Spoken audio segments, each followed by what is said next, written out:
नमस्कार, आप देख रहे हैं अपना बिहार। मैं हूं अंकुर पांडे। कुढ़नी विधानसभा उपचुनाव के लिए सुबह 7 बजे से वोटिंग जारी है। ठंड के बाद भी वोटर का जोश हाई है। महिलाओं और बुजुर्गों में भी उत्साह देखने को मिल रहा है। 11 बजे तक कुढ़नी में 24% वोटिंग हुई है। आपको बता दें कि कुढ़नी में कुल 320 मतदान केंद्र बनाए गए हैं। कुल मतदाताओं की संख्या 3,11,728 है। इसमें महिला मतदाता की संख्या 1,46,507 है और पुरुष मतदाता की संख्या 1,64,474 है। तो वहीं अन्य में 6 है, जबकि सेवा मतदाता 741 हैं। बेगूसराय में सांसद सह केंद्रीय मंत्री गिरिराज सिंह एक बार फिर सीएम नीतीश कुमार पर जमकर हमला बोला है। उन्होंने कहा है कि नीतीश कुमार की विश्वसनीयता कम हो गई है। हर जगह उनका विरोध हो रहा है। लोग काले झंडे दिखा रहे हैं। शराबबंदी फेल हो गई है। हर जगह लोग जहरीली शराब पीने से मर रहे हैं, लेकिन तब भी नीतीश कहते हैं कि उनका काम बोलता है। गिरिराज सिंह ने कहा कि उनको अब राजनीति से संन्यास ले लेना चाहिए। उन्होंने कहा कि सीएम कहते हैं कि काम बोलता है, लेकिन आज सीएम को स्वयं अपने अंदर झांकना चाहिए।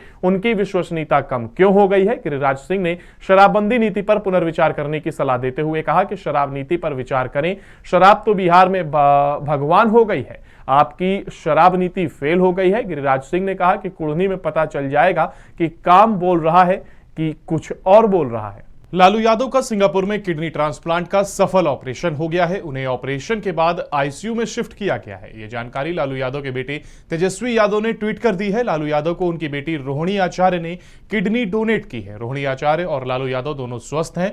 तेजस्वी ने ट्वीट कर लिखा कि पापा का किडनी ट्रांसप्लांट ऑपरेशन सफलतापूर्वक होने के बाद उन्हें ऑपरेशन थिएटर से आईसीयू में शिफ्ट किया गया। डोनर बड़ी बहन रोहिणी आचार्य और राष्ट्रीय अध्यक्ष जी दोनों स्वस्थ हैं।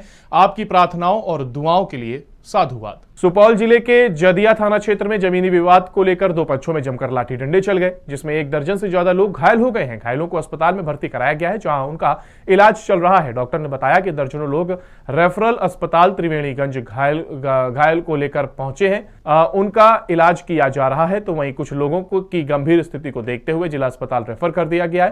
पीड़िता ने बताया कि उसकी जमीन है जिस पर सालों से कानूनी कार्रवाई चल रही। उन्होंने बताया कि कुछ लोग जबरन उसकी जमीन पर कब्जा करना चाहते हैं। हमरा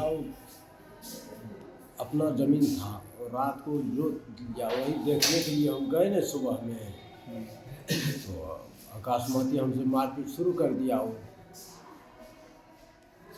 अच्छा, उसी मारपीट क्या क्या? हाँ, वही किया मारपीट हमसे। जमीन विवाद पहले चल रहा है? जमीन विवाद चल रहा है। जमीन मेरा है, जबरदस्ती कर रहा है। देखिए, उसका जो है बहुत पहले दादा परदादा जो है ज़मीन को बेच दिए और वो ज़मीन जो है सुबंसलाल दास खरीद लिए। उसके बाद हमारे बड़े पापा जो हैं स्वर्गीय कुसुमलाल बाबू, वो ज़मीन खरीद लिए और उसका अभी भी रसीद अप टू डेट, ताकि हमको खारिज नहीं हुआ है, फिर भी सुबंसलाल के नाम से हम रसीद अप टू डेट कटाते आ रहे हैं। सुबंसलाल कौन है आपका? सुबंसलाल मेरा कोई नहीं है, जमींदार था उस समय में। सर, जमीन के मामला जमीन जोत ललका हमरा के लिए सुबह में तो भोर के जैसे रोड पर मारा लागले एगो चाचा के हमरे, ओकरा मारे रहे तो हमरा के बचलिए तो सबके मारलक। के जमीन जोत लिया? सुगालाल यादव, संजय यादव, राजीव यादव, प्रलरन यादव।